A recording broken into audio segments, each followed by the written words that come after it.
Il 23 settembre qui a Londra si è riunita l'assemblea dei sardi e ha approvato lo statuto e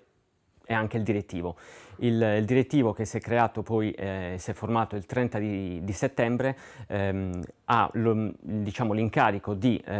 portare avanti l'Associazione Sarda a Londra e creare un punto di riferimento per tutti i sardi che sono a Londra, ma anche per, come dire, condividere l'unicità della cultura, della musica e dell'identità sarda nel mondo inglese, quindi in tutta Londra. Il 4 novembre, con l'evento organizzato da Sardinia Everywhere all'Istituto Italiano di Cultura, abbiamo avuto modo di presentarci come associazione a tutto il pubblico che è arrivato e che è stato invitato, e siamo stati anche felici perché era in concomitanza con la presentazione dei quaderni di Gramsci, presentati qua all'Istituto Italiano di Cultura a Londra per una settimana.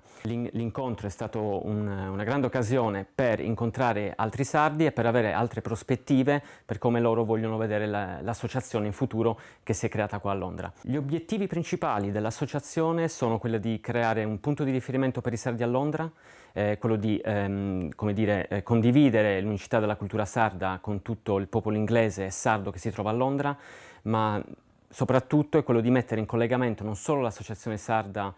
qui a Londra appena creata, ma anche quella di mettere in collegamento tutti i circoli in Europa e avere, come dire, una voce che rappresenti i sardi che in giro per le capitali europee con le associazioni e i circoli, che possano dare da supporto, da suggerimenti o trovare soluzioni insieme da suggerire alla regione e dare il nostro contributo da sardi dall'estero verso la Sardegna.